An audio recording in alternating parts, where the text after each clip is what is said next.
if you know the history of the whole concept of the white race, where it came from and for what reason, you know that it was a trick and it's worked brilliantly.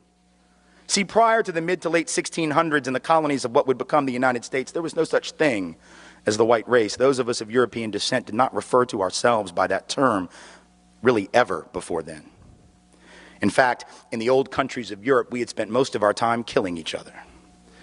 We didn't love each other. We weren't one big happy family. The side of my family that comes from Scotland, hell, they didn't even worry about fighting people outside of Scotland. Highlanders and Lowlanders just fought the hell out of each other.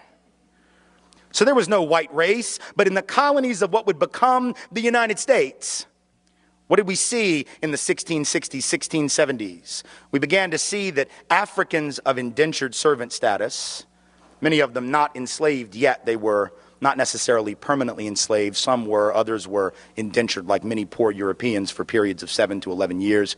They could work off their indenture and then they would be free labor technically. Realized, as did the white indentured servants, the Europeans who hadn't even been called white yet, that they had a lot of things in common, like the fact that they were all getting their clock cleaned by the elite.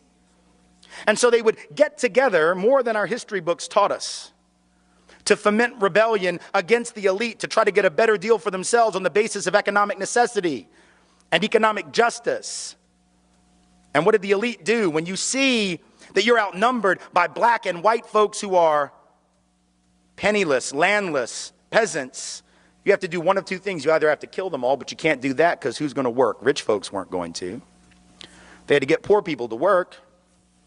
The whole point was to be a person of leisure back in those days. That was the goal, was not to work.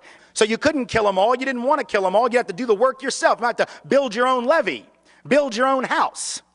No. Pick your own tobacco, harvest your own cotton. No, we're not going to do any of that.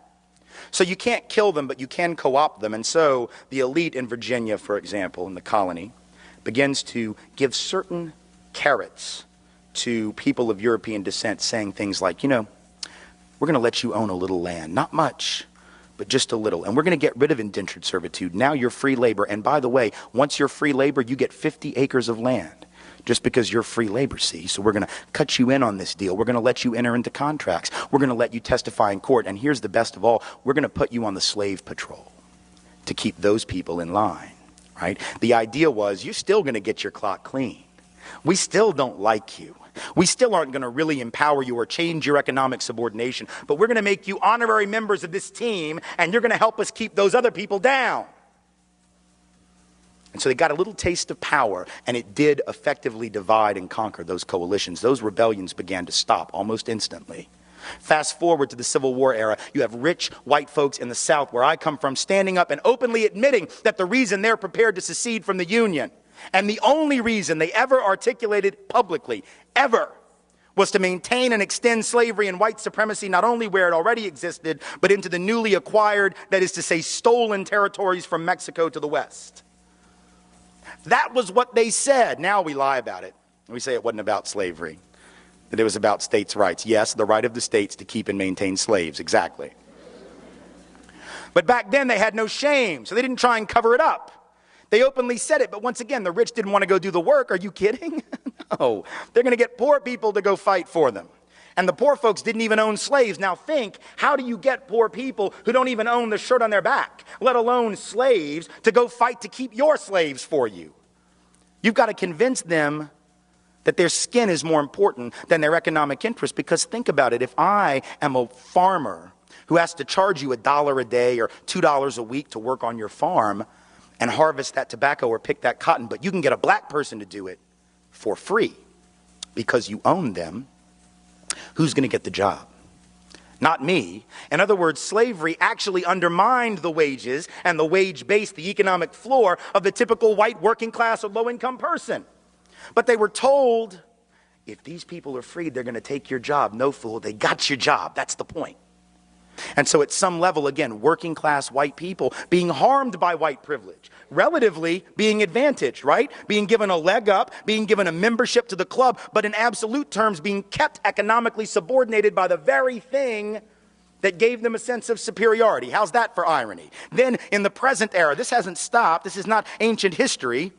Now we have people running around insisting that we should close the border with Mexico because if we don't, The wages of working class people will continue to fall. The implication being that the only reason workers are paid like crap in this country is because the border is open.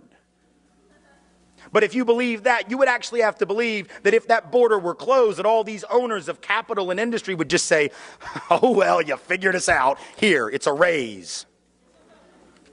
Do we really believe that the only thing keeping bosses from paying people more is the presence of low-wage, medium, semi-skilled labor from south of this artificial border? Is that really what we believe? We know that if that border is closed, it isn't going to be closed to capital. It isn't going to be closed to goods. If you have a border that can be crossed by capital looking for the highest return on investment or goods looking for the highest price, but labor is chained to its country of origin, how is that going to work to the benefit of working people? By definition, it doesn't. By definition, it immiserates the working class. Divide and conquer. But the best example of all, perhaps, in the contemporary era, in the greater New Orleans area after Katrina. Here you have two communities that were the most hard hit. The lower Ninth Ward, mostly black community, 94% African American, about 40% official poverty rate, heavy working class community. And right across the canal, St. Bernard Parish, Chalmette, 95% white, also working class, high levels of poverty, economically very similar. And at the end of the day, in those first few days of September 2005, more similar than they probably would have realized. Because when those levees broke, they all got their stuff jacked.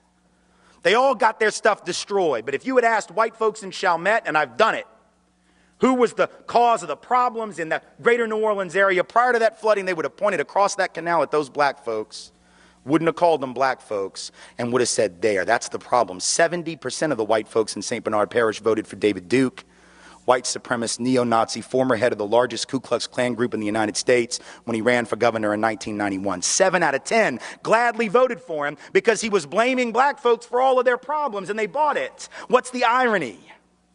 The irony is that while they were blaming black people for their problems, while they were blaming black people for the conditions of the greater New Orleans area in which they lived, nobody was paying attention, least of all they, to the fact that these white elite politicians, either in Baton Rouge or in Washington, whose job it was to secure those levees, to make sure that levee funds were spent in the proper way and that they were spent at all, those mostly white and mostly elite politicians did nothing. At the end of the day, it wasn't just the black folks in the lower Ninth Ward they didn't care about. They really couldn't have given a rat's ass about those poor and working class white folks either.